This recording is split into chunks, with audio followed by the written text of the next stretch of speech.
do it and basically keep your voice and not like make it so you can never work again? I mean, I don't know. I don't know if it's because of my genetics or because I'm lucky or because I have a lot of years of breathing training from being a professional French hornist, which I played in orchestras for years. And when you blow a 12.5-foot tube for 20 some odd years, you get good at breathing and using your air. I was also a singer and a choir director. Chris was a vocal major in college, and they do teach you specific techniques to be able to use your voice for long periods of time without damaging it. I am surprised I don't have nodes, and I am surprised my voice can still go that high. I also started when I was much younger. I was 30 when I started on Dragon Ball Z, and being young helps.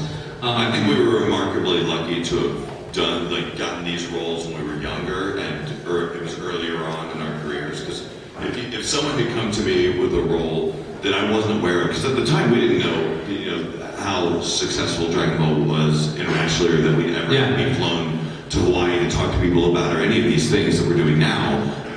It was just like, hey, do you want to come in for literally no money? We got paid nothing to do this at all. I mean, okay, a little bit, but I mean, really sarcastic, but really not. Not enough to live on in a year. Yeah, no, and not as much as like a manager would make at a convenience store or something like that. Mine was way less than that, but mine was like what a manager would make in a month. Mine was working full-time. You were still full-time. Yeah, it was bad. So, but we were really lucky. I don't think if somebody approached us about this like now, I'd have to think twice about it because it's exhausting. And when you have unique, I've worked with Chris for many, many years, and he's a natural bass, and he has, in my opinion, I have a pretty much regular guy voice that I change, but Chris has a voice that he can change, but he has he's talked to me about having very unique, there's a couple things when you have a low voice you have to deal with in terms of your hearing and the volume of air you're pushing through these much longer, I'm assuming, vocal cords that cause him problems that I don't think other actors have to deal with who have less low voices, and we've talked about that before. Well, some of it is just it takes more air to let my voice go, and the other hard part is it makes it difficult for me to do really, really fast lines. Like Sean can deliver lines at probably twice the speed that I can. Actually, Sean lives his entire life at twice the speed. I pretty much, and I don't even like do any cocaine or any of that shit. The only person I know who's faster is Adam Sheehan from Fun. Well, he's with Crunchyroll now, right? And he can talk faster than me. These guys wouldn't even know who that is. Yeah, they might. He's got, he's a great guy. He's a good guy.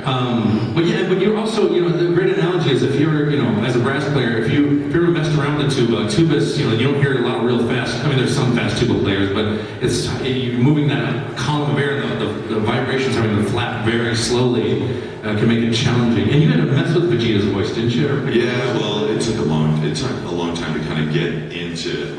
Like, we started, as you guys know, like that day that you all woke up and like ran in to watch Dragon Ball Z and all the voices had changed. I don't know if you remember any of you were around for that. Like there was this like voice change. He knows. He can tell you everything about everything. We're not going to let him. We're not letting him. No.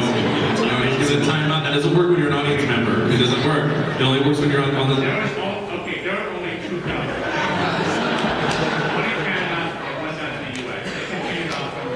That's right. So we started by mimicking the Canadian cast in 1999. Yeah, a long time ago. They had done some. They were having Funimation. It was started off going. I don't know why they decided to go to Canada. Maybe that was like they got some sort of incentive to do it there. But they couldn't keep a consistent cast. Like they kept having to change Gokus because they didn't have a lot of money, and I guess they weren't allowed to pay people, and I guess they were further along in their careers than we were. Who knows? Who knows? They couldn't keep a consistent cast, so they brought it to Dallas, where the company was based, and then recast it there. So we started, and we were cast basically on our ability to mimic those voices as close as we could, and then over time, kind of we switched it into kind of what we wanted to do. So that's why Vegeta in one part of the series sounds like he's got this high, crazy, snivelly voice, and then I eventually kind of lowered it down to where I thought it should be. Partially because it was more comfortable for me to do, and also if you look at Vegeta, a picture of him at the beginning of the manga, at the beginning of the series, and him at the end, that you wouldn't even think they were the same character. A little tiny guy. He grew a lot. So, but there was a point when we were doing so much voiceover back in the late 90s and early 2000s that we were screaming. We would work. I did 12-hour days once. Yeah, we were like so many days in a row, screaming.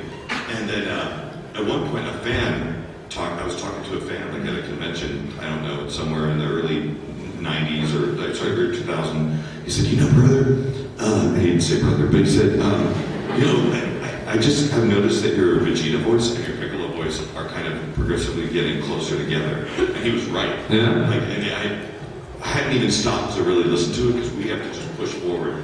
We don't have a lot of time To watch everything, yeah. And he was right. So there was a point in the series where my Piccolo drops lower and my Vegeta drops a little higher again. Anyway, Anyway, thank you, whoever that fan was.